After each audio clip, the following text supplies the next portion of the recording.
Jadi nggak berhenti sampai di situ. Nah, semenjak itu semua orang jadi tahu bahwa Amerika sebenarnya memang itu punya jasa dalam mengusir Belanda dari negara kita.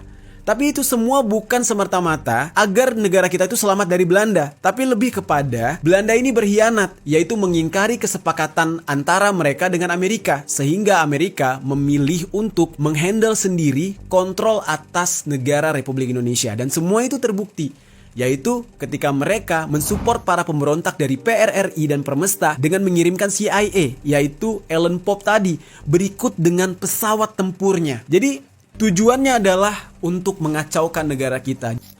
Nah, jadi dari apa yang gue ceritakan, sepertinya yang dianggap oleh Abu Janda tadi kalau Indonesia itu berhutang budi pada Amerika, kayaknya nggak tepat ya kalimatnya.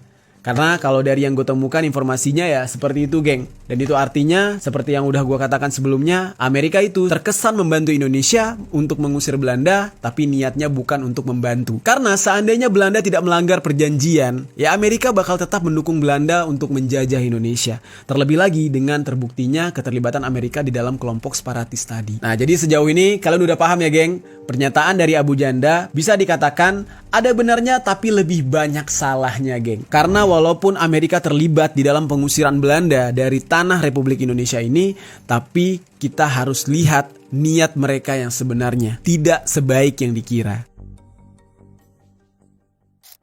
Oke, sekarang gue pengen beralih nih ke kalimat Abu Janda yang lain, yang mana narasinya di dalam program tersebut dia itu masih dalam kondisi marah-marah. Ketika itu Abu Janda mengatakan kalau narasi tentang negara Palestina menjadi salah satu negara yang pertama kali mengakui kemerdekaan Indonesia atau mengakui berdirinya negara Indonesia itu adalah hoax katanya. Indonesia nggak pernah berhutang apapun kepada Palestina, kata Abu Janda gitu. Nah, sekarang kita coba cari tahu kebenarannya. Apakah itu benar atau justru itu hoax? Kita bahas. Gue kasih tahu ya, biar lo tahu. Ada hoax yang bilang katanya Palestina negara pertama yang ngakui kemerdekaan Indonesia. Itu hoax. Karena 1945 Indonesia merdeka, belum ada negara Palestina, belum ada bangsa Palestina. Itu hoax. Nah, memang geng, yang pertama kali mengakui kemerdekaan Indonesia itu sebenarnya bukan Palestina. Yang pertama kali itu adalah Mesir. Nah, tapi ada tapinya nih. Palestina menjadi salah satu negara Arab pertama yang ketika awal-awal itu mengakui kemerdekaan Indonesia. Jadi walaupun bukan pertama, tapi menjadi salah satu di antara yang pertama. Apa kontribusi Palestina terhadap Indonesia sampai diperdebatkan soal hutang budi negara kita terhadap negara Palestina? Nah, jadi kontribusi Palestina ternyata nggak cuma sekedar mengakui. Diceritakan ada satu tokoh dari Palestina yang begitu berjasa untuk kemerdekaan negara kita.